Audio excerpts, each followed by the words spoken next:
Guardiões da Galáxia Volume 3 estreou há umas 2 semanas e de lá pra cá eu pensei muita coisa sobre ele, assim, tem muitas coisas envolvendo o filme que estão na minha cabeça e parece que a cada dia vai aparecendo um pouco mais de coisa. Então eu decidi falar aqui tudo que eu pensei sobre o filme, basicamente. Tudo que eu consegui elaborar, pelo menos uma ideiazinha, eu vou compartilhar aqui porque vai que você consegue complementar ou então você contrapõe falando que não tem nada a ver e eu paro de pensar. Enfim, vamos conversar. Eu sou o Dudu Cabral, esse aqui é o meu canal, e vamos começar fazendo a crítica, né? Que não vai ser uma crítica, mas comentários gerais sobre o filme, e eu acho que um detalhe ou outro vai surgindo no resto dos pensamentos aí que eu vou soltando ao longo do vídeo. Primeiramente, que filme lindo, né, gente? Eu costumo ir ao cinema procurando uma certa sensação que eu sentia muitos anos atrás, tipo, quando eu ia no cinema em 2010, 2011, que foi quando eu comecei a ter condição de ir um pouco mais ao cinema, eu conseguia me divertir de uma forma que eu um pouco depois passei a não conseguir mais. Eu acho que isso que é nostalgia, né, inclusive. Mas eu sempre vou ao cinema buscando essa sensação. É bem raro eu conseguir sair de uma sessão satisfeito nesse ponto. Então eu fico muito feliz, assim, muito realizado quando eu consigo. E nesse filme eu consegui. O James Gunn é um diretor que tem muitos trabalhos muito bons. Ele tem uma consistência muito grande. E eu acho que aqui ele conseguiu chegar no ápice dele. Eu, pelo menos, não lembro de nenhum outro trabalho dele ter sido tão equilibrado em tudo. Por mais que eu ame o primeiro Guardiões da Galáxia, eu gosto muito do segundo, gosto do Esquadrão Suicida, gosto muito de Super também. Eu acho que em todos eles eu percebo que tem uns exageros pra um lado, que acaba fazendo um outro lado se perder um pouquinho. E aqui, pelo menos pra mim, isso não existiu. A ação, a comédia e o drama, tudo acontece ali e a gente consegue sentir tudo na proporção certa. É muito gostoso. Assim, é claro que o filme também não é perfeito. Eu consegui ver muito claramente quando ele tava tentando manipular a gente pra sentir algumas coisas mais intensas. Eu acho que eu vou dar spoiler, né? O filme já tá há um tempo no cinema, acho que bastante gente já viu. Então, aviso aí, vai ter spoiler. Quando eles estão lá no orgoscópio, por exemplo, aparece o Drax tomando um tiro, aí fica tudo em câmera lenta, fica todo mundo preocupado, depois ele toma um outro tiro e cai e manda a Mantis correr. E fica tudo muito tipo, caraca, o Drax vai morrer agora. Só que aí logo depois ele já levanta e tá tudo certo, sabe? E não é uma questão só de percepção pessoal, porque a trilha fica mais pesada, fica tudo em câmera lenta, a ação para os personagens sentirem aquele impacto do que acabou de acontecer com o Drax. Então tem alguma coisa ali da direção levando a gente pra um lado. Mas aí logo depois não é nada, sabe? Mas eu nem fico incomodado, nem são pontos negativos, de verdade. São só umas coisinhas que podiam ser um pouquinho melhores ali pro filme ficar um pouco mais redondo. Mas olha, o filme não precisa dessas coisas pra funcionar. De verdade, assim.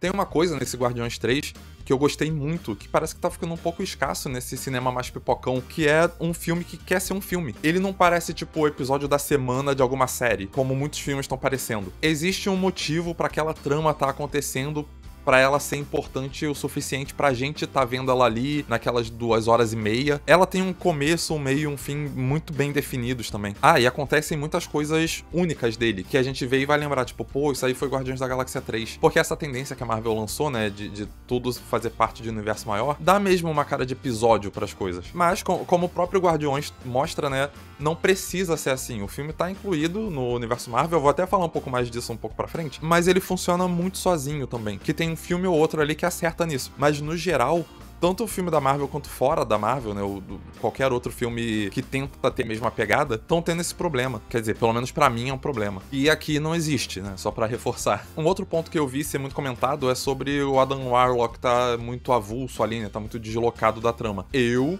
achei que ele até encaixou bem ali. Não dá pra dizer também que ficou super natural, mas eu acho que funciona o suficiente pra passar, sabe? Apesar de desde depois da cena pós-créditos de Guardiões 2, quando mencionaram o nome do Adam, a gente já saber que em algum momento ele ia passar a ser um membro do grupo, até porque é um filme do Vin Diesel, né? Então o antagonista tem que ir pro time dos mocinhos em algum momento. Até que deu pra ver isso se desenhando de uma forma coerente ao longo do filme. Pra contrapor esses casos de obviedade ou de apelação, tipo o que eu falei antes lá do Drax, o filme tem umas sutilezas que são muito bonitas de ver e de perceber, que eu acho que estão bem ilustradas numa cena do autoevolucionário, mais perto lá do final, que ele tá numa sala que tem algumas crianças fazendo uma brincadeirinha lá, um exercíciozinho, e aí ele pergunta pra assistente dele, o que eles estão fazendo? E aí ela fala que eles estão fazendo exercícios de repetição. E aí ele fica meio bolado e fala tipo, elas conseguem fazer um negócio lá, que eu não lembro o nome, em 2 minutos, mas não conseguem criar nada novo da cabeça deles, eles têm que ficar só repetindo. Uma mente evoluída de verdade é criativa, tem ideias próprias. Por isso a gente tem que pegar o 89P13, que é como eles chamam o Rocket, eu pesquisei, tirar o cérebro dele e replicar. Ou seja, ele começa a reclamação falando que aqueles seres lá, aquelas crianças, não são seres evoluídos de verdade porque eles só ficam repetindo coisas, e termina dizendo que ele precisa pegar o Rocket porque ele tem que criar repetições daquilo porque ele não consegue fazer nada novo. É uma forma de mostrar que os problemas que deixam ele tão irritado com o universo, né, que fazem ele querer mudar tudo, na verdade estão dentro dele mesmo. E ele passa pros outros e tortura os outros e faz mal pro universo inteiro por causa de questões dele com ele mesmo. E talvez até por isso os Guardiões sejam um bom contraponto pra ele, né, porque eles são cheios de defeitos, mas eles conseguem se entender ali com eles, pra lidarem com a personalidade de cada um, os defeitos, e se aceitarem cada vez mais. Assim, eles fazem daquela forma maluca lá deles, né? Mas ainda assim, dá pra ver o avanço deles. E eu acho até que esse contraponto tava bem na cara, deles serem desorganizados, mas conseguirem se entender com isso, enquanto o outro é perfeccionista e tem vários problemas por causa disso. Mas junto com esse na cara, eu acho que tem também umas sutilezas que acrescentam muito ao todo ali. E ainda nesse tópico, eu achei muito incrível que no final a gente consegue entender o que o Groot fala. Eu falei que ia ter spoiler, né? E aquilo significa não que o Groot aprendeu a falar, mas que a gente já tá há tanto tempo convivendo com aqueles personagens que a gente passou a fazer parte daquela família e agora a gente entende o que ele fala. Olha, eu dei um suspiro, assim, quando eu vi isso. E eu fiquei, caraca, eu entendi. Eu sou muito inteligente. Só que, na verdade, é uma coisa que qualquer pessoa entende, eu acho. Não que as outras pessoas não sejam inteligentes também, mas eu acho que não precisa ser super inteligente pra entender. A partir de agora eu vou começar a abordar meus pensamentos mais avulsos sobre o filme, então vou separar em alguns tópicos aqui. Vai me acompanhando.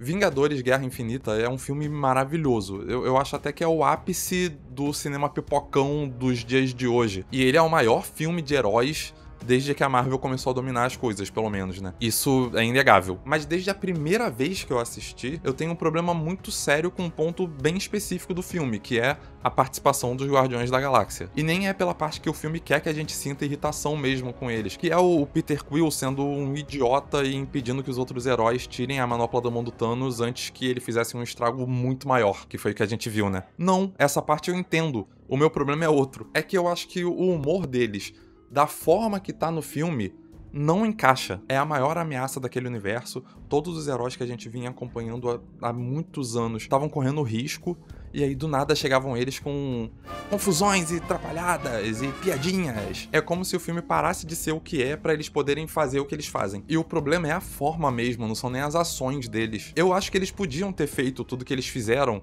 sem descaracterizar, né, os personagens, porque eles são mais engraçadinhos mesmo, mas a abordagem do filme podia ter feito eles se encaixarem um pouco melhor. Como eu disse, esse pensamento tá na minha cabeça desde 2018, quando eu vi o filme pela primeira vez. Mas todo mundo fala tanto que esse filme é perfeito, que não tem nenhum defeito, que eu passei a achar que esse problema era meu e não do filme. Que eu que não entendia, que esse humor não funcionava especificamente pra mim, na minha cabeça. Só que aí me vem Guardiões da Galáxia Volume 3 e me mostra que dá pra fazer sim direitinho isso. As gracinhas que tem no filme não parecem querer sair atropelando o peso das situações, e ao mesmo tempo a seriedade não faz o humor ficar inconveniente. Tem até um momento perto do início que ilustra bem isso pra mim.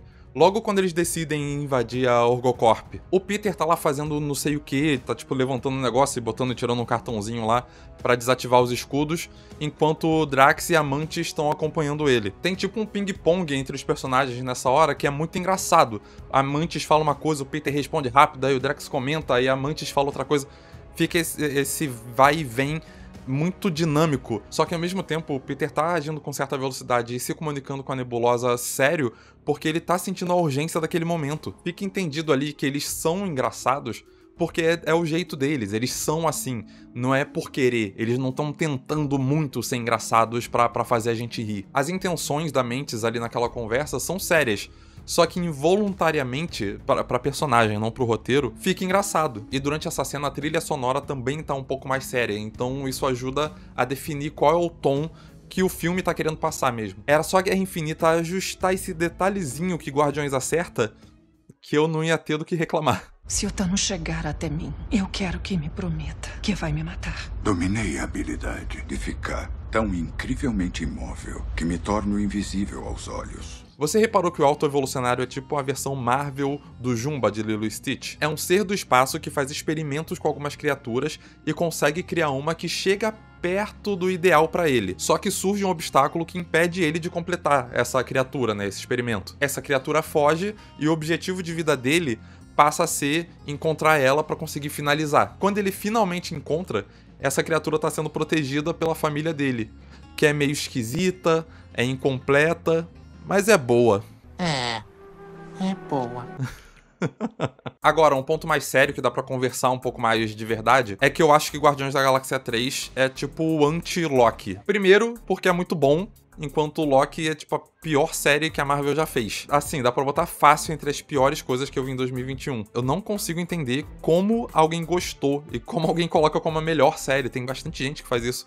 Não entra na minha cabeça. Mas enfim, meu ponto não é por aí não. Quando eles apresentaram o conceito do multiverso, um risco que surgiu na esquina foi de tudo perder peso. Tipo, o Tony Stark morreu, é só pegar um outro ali do outro universo e trazer pra cá. Ou, sei lá, a Terra 199.999 foi destruída, então agora a gente passa a retratar uma outra Terra, da 616, sei lá. Se qualquer coisa, qualquer personagem, qualquer ambiente, qualquer objeto pode ser substituído a qualquer momento, então a gente não precisa se preocupar com nada. Qualquer coisa que acontecer não vai representar uma grande perda, então não tem por que a gente ficar ansiando por qualquer coisa ou ficar com medo de qualquer coisa que aconteça ali. Como todo mundo deve lembrar, pra mostrar o quanto o Thanos representava uma ameaça, eles botaram logo no início de Guerra Infinita ele matando o Loki. Só que até esse deus que consegue enganar todo mundo, que consegue se fingir de morto, foi morto de verdade pelo Thanos. E fica bem estabelecido ali que é sem volta dessa vez, que tem um peso mesmo que representa alguma coisa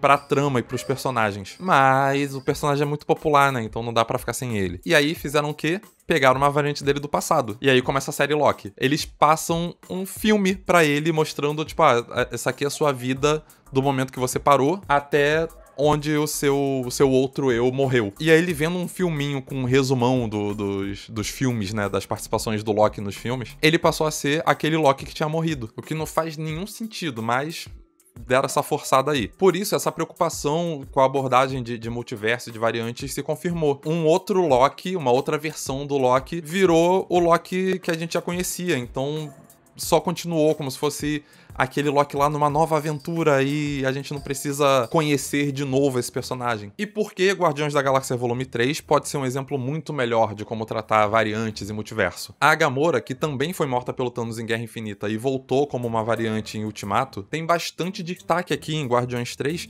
e é muito maneiro que ela é uma personagem nova. Ela não é o que a outra era antes de morrer. Ela não é nem a outra no início do primeiro filme, que é mais ou menos do ponto de onde ela veio, né, no Ultimato. As experiências que ela viveu, e acho que ela não viveu também, fizeram ela passar por situações muito diferentes e se tornar uma pessoa muito diferente. Eu achei lindo ver isso funcionando em tela e mais lindo ainda a forma que foi trabalhada, com o Peter servindo de exemplo pro público e mostrando que por mais que ela pareça com aquela Gamora que a gente já conhecia, ela é uma outra personagem que a gente tem que conhecer, que a gente tem que entender, que a gente tem que conviver de uma forma nova, porque se a gente tratar do jeito que tratava a anterior, a gente vai estar sendo injusto com ela. Ela não tá ali pra substituir uma outra personagem, como foi o caso do Loki, né? Ela tá ali pra trazer suas próprias contribuições pra trama, pra aquele universo, né? Pra aquele multiverso. E isso muda completamente, ou pelo menos mudou pra mim, a perspectiva sobre o tratamento de variantes nessas franquias, né? Nessa franquia da Marvel.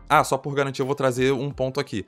Eu sei que em Doutor Estranho 2 eles abordam isso, eles mostram outras variantes com personalidades diferentes, com vivências muito diferentes, mas eu acho que não é a mesma coisa, porque a gente vê o tempo inteiro a Wanda e o Stephen Strange que a gente sempre viu desde o início. Então ver esses outros diferentes não teria como ser uma forma de substituir. Eu acho que serve para mostrar que existem variantes que se comportam de formas diferentes. Mas não é a mesma coisa, porque a gente não tá sentindo que aquele Doutor Estranho, aquele outro Doutor Estranho lá que aparece no início do filme, tá no lugar do que a gente sempre viu, porque o que a gente sempre viu tá ali também. E falando em outro filme da Marvel, em Multiverso da Loucura e tal, eu acho curioso como o Guardiões da Galáxia 3, além de funcionar sozinho, ele meio que ignora o resto da Marvel, né? Eles não levam nem um pouco em conta, por exemplo, que o Rocket e a Nebulosa ficaram 5 anos aí pelo mundo enquanto os outros estavam mortos. Também não abordam nada, nenhum detalhezinho sobre o Thor ter passado uma temporada lá com eles. Tem muita gente associando isso a sucesso ou falha, dizendo que o filme ignorar a Marvel é o que faz ele funcionar. Eu acho que não necessariamente, eu acho que dava pra ter abordado um pouquinho, ter mencionado uma coisa ou outra sobre isso,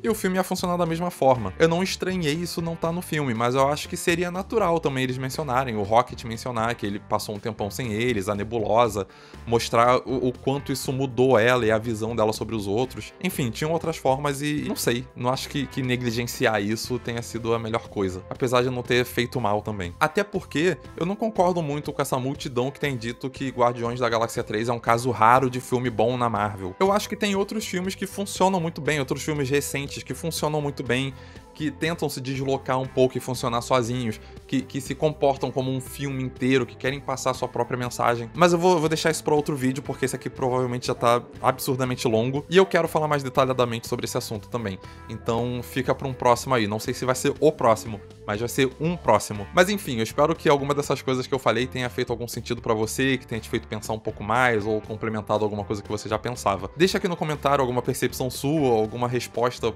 pra alguma coisa que eu tenha dito aqui, e a gente vai se falando. Até o próximo vídeo, gente. Tchau!